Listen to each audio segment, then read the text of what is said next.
Lebah dikenal sebagai hewan yang mengerikan karena sengatnya dan sangat bermanfaat karena madunya. Nah, bicara soal lebah madu, kita bisa belajar membudidayanya di Taman Wisata Lebah Madu Pramuka Cibubur, Jakarta Timur ini. Adalah Apis mellifera, jenis lebah yang lebih produktif dan cukup jinak jika dibanding lebah lokal.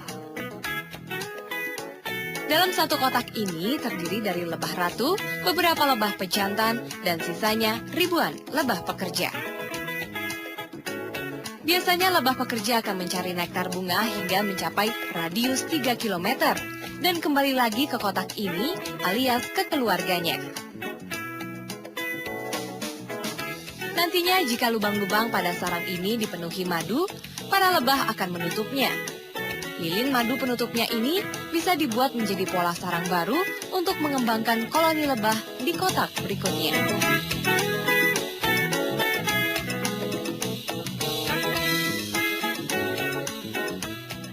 Ini apa ya Pak? Ini adalah lilin lebah ya. Lilin lebah, terus setelah sudah jadi, namanya ini sarang pondasi. Iya, sarang pondasi awal seperti ini ya. Terbuat dari lilin lebah ya. Bukan dari sintetis, karena lebah tidak mau kalau yang dari sintetis ya.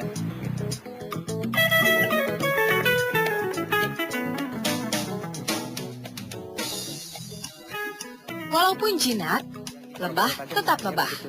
Merasa terancam, mereka akan menyengat.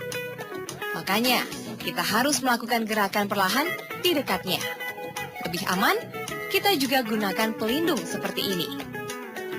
Dan ternyata, semprotan air bisa menenangkan sementara para lebah.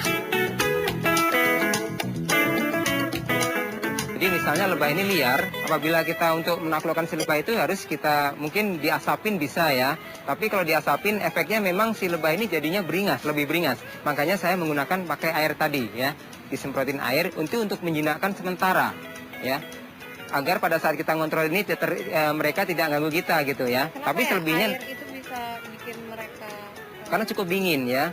Lebah kalau kedinginan dia akan mencari tempat ngumpet lagi di dalam sarangnya supaya hangat ya.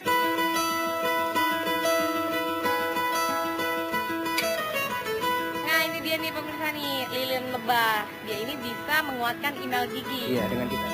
Dan ketika panen tiba, kita bisa mengambil madunya tanpa merusak sarang mereka dengan alat pemeras madu ini. Ya. Ini nama alatnya apa tadi Pak? Alatnya adalah namanya ekstraktor ya. Ekstraktor. Iya. Nah ini cara kerjanya seperti apa? Cara kerjanya dia sebenarnya sistemnya sentrifugar ya. Jadi dengan angin ya. Nanti madunya itu bisa nyiprat keluar ke dinding yang ini ya. Saat musim bunga raya, para lebah bisa menghasilkan banyak sekali madu.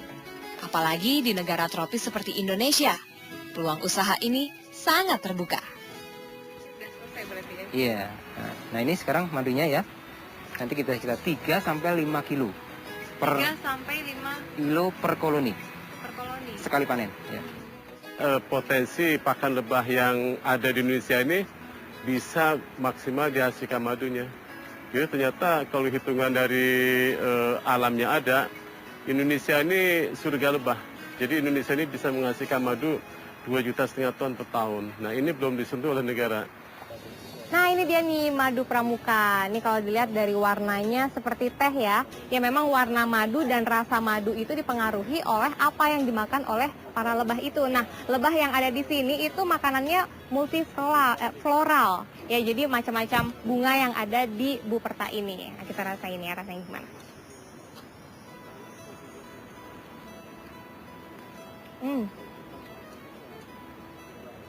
Manis banget. Enak banget.